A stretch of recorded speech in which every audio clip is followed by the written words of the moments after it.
Welcome back. It is still Prime Sports on your number one TV station. We're going straight to the discussion segment. And remember, at the start of the show, I told you we will be talking about three generations of Super Eagles teams. They won the Nations Cup in 1980. That was the first one. And then in 1994, that was in Tunisia. Before 2013, when Stephen Keshi, the late Stephen Keshi, did it with his team in South Africa. Now the big question has to be, which one of these teams do you consider as the greatest? Well, we have our in-house analyst with us, Kehinde Idris. It's always a pleasure being a part of the show. I always love it being here, so it's my pleasure all the way to be on the show. Most definitely. You heard in the intro, we're talking about three generations of Super Eagles teams. 1980 with Christian Chukwu and the Adozie Amezimaka, not forgetting the mathematical Segun Degbami, and in 1994 Stephen Keshi, he was the captain, and 2013 it was Vincent Eyama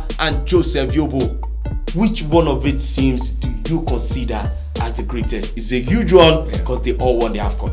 This is very huge Exactly. because these three teams you just mentioned are like a benchmark for any team in Nigeria and even in extension in Africa. This team are so outstanding. You mentioned Amesi Amaka, you mentioned mathematical Segun, you mentioned Christian Chukwu. There is Haruna Ilerika. There's Muda Lawal. There's Mudala. The special Muda Lawal, who after becoming the ambassador of football, lost his life, which is very, very painful. That team is star-studded and it's just beautiful history that they were able to set the pace when it comes to winning AFCON for Nigeria. That wasn't the first time Nigeria was in the AFCON, but winning it that first time by that team, I think is just so special. At the final, you saw Segun Degbami, popularly called Mathematica, because of the way he plays with so much calculation, getting 2 goals. I think that team was special. So special that the likes of Okala couldn't even make the team in that 1980 World Cup, but he was the second goalkeeper, and so many players you can go on and on and on. Now you're leaving the 1980 squad. Let me go to the 1994 squad, the squad that I feel I've got a direct relationship with. Now this squad, I've got some young players peeling from the 1993 Under-17 World Cup winning squad. They had some touches of them in the squad. Even if they did not play, they came in as proper backup. Now you're talking of the team proper. Stephen Keshi, the big boss. You're talking of Peter Rufai. You're talking of JJ Okocha and Mokachi. You're talking of a striker of beauty, Rashidi Yekini. You're talking of the late Rashidi Yekini. You're talking of Emmanuel Amunike. You're talking of a whole lot of players that you can continue to count by your finger. You can continue to count by your feet. You can continue to count by your toes because they are just there. Benny Roha, the gentle one himself, Kechukwu. Lots of name right there in that squad, and it makes it a beauty being united as one. Now you're leaving the 1994 squad. Let's go to the 2003 squad. This squad, of all the three that we're analyzing, might be said to be the least of talented players. Pardon me if you think otherwise, but I think so, where he's led by Yobo and Vincent Eyama. But we had the likes of Emenike in that squad. John Mikel we had the likes of John Mikel Sunday Oba, Victor Obabona. We had some decent players who are on the average. Now, which of these teams is the best? I think Solomon, you will give me some minutes to go back and check. Probably I should sit down, relax, and put it on a scale, because even if I want to exclude the 2013 squad that I think is behind the 80 and 94, I think I still have to take a check on the 1980 and the 1994 squad. That have got some beautiful memories for us to always add on and remember, individually as players and also collectively as a team. Kehinde Idris, since we are taking that breather, let's experience how it went in 1980 right there in Surulere, how the final was in 1994, and what Stephen Keshi and his boys did in 2013. Hey, you out there might have an opinion, and maybe you will agree with Kehinde Idris when we come back with his conclusion of which of these teams would be adjudged the greatest of all times. I'm sure you would have your opinion. Sit back and enjoy it. We'll be back. We'll give you our verdict after this.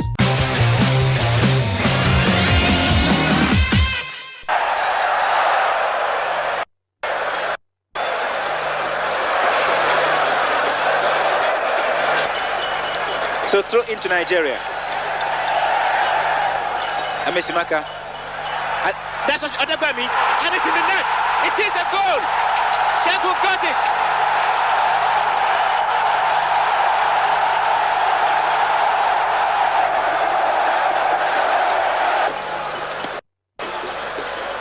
Takes a very good chip, waiting for a mistake, and a good one. Segun Odegbami, and he puts it in there again. It is a goal. Segun's second goal.